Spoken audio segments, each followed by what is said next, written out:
Assalamualaikum. Part 6. Very interestingly, we have moved in nicely at our new building, the MDC building, and it was already in year 2004.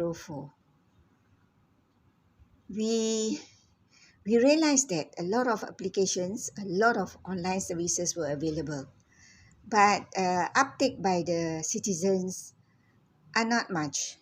Even within the government, they are not really using the applications that they have developed, the online services.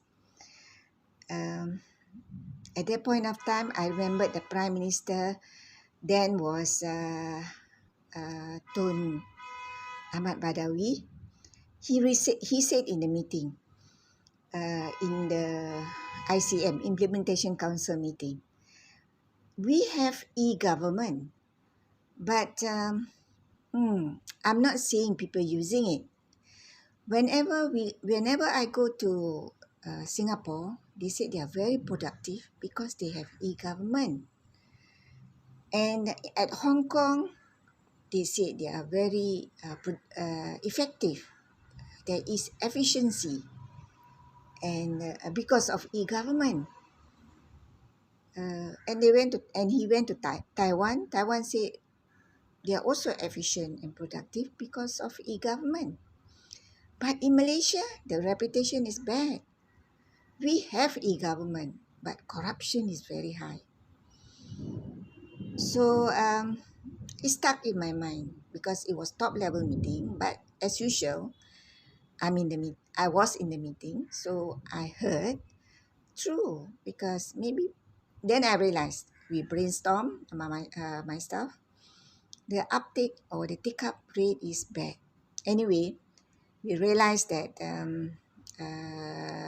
it was bad because it was ranked. We were ranked 157th amongst 198 countries of the world in e-government ranking.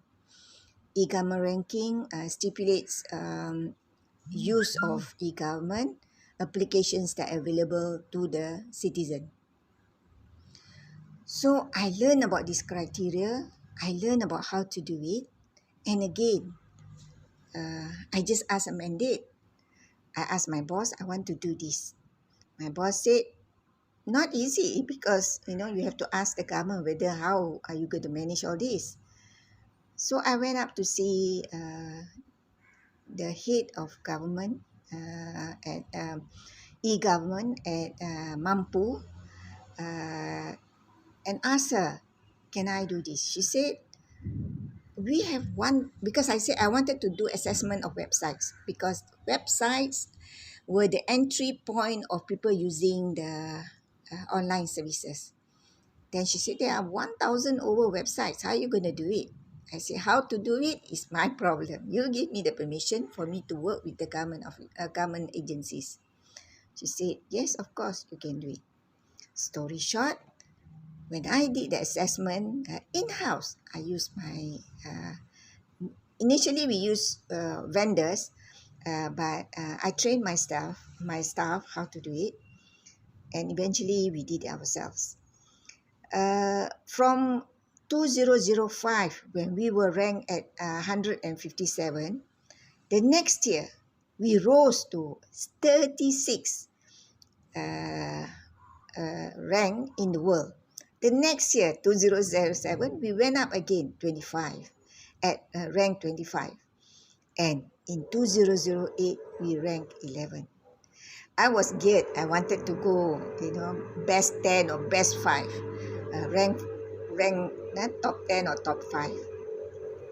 But unfortunately, the next year, 2009 onwards, there was no assessment by the international body, which was done by Brown Yu at Rhode Island in USA. The professor left the organization and there was no more ranking. But we continue as usual. We rank ourselves and we check. The interesting thing about this ranking is that when the government officers first started it, a lot of or most of the government websites were managed by vendors.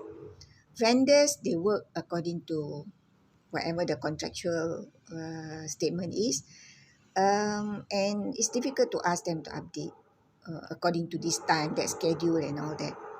But when we started doing it, and some of the government agencies took upon themselves and update the websites themselves, offer the online, make sure the online services are always ready themselves, they rank higher.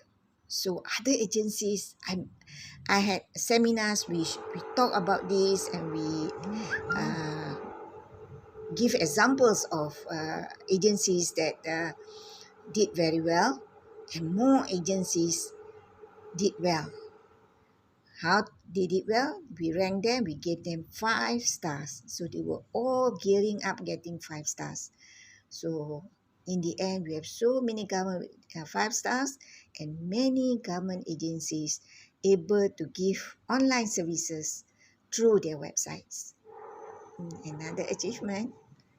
Okay, see you in the next video when I talk about more of flagships, EG and telehealth. See you.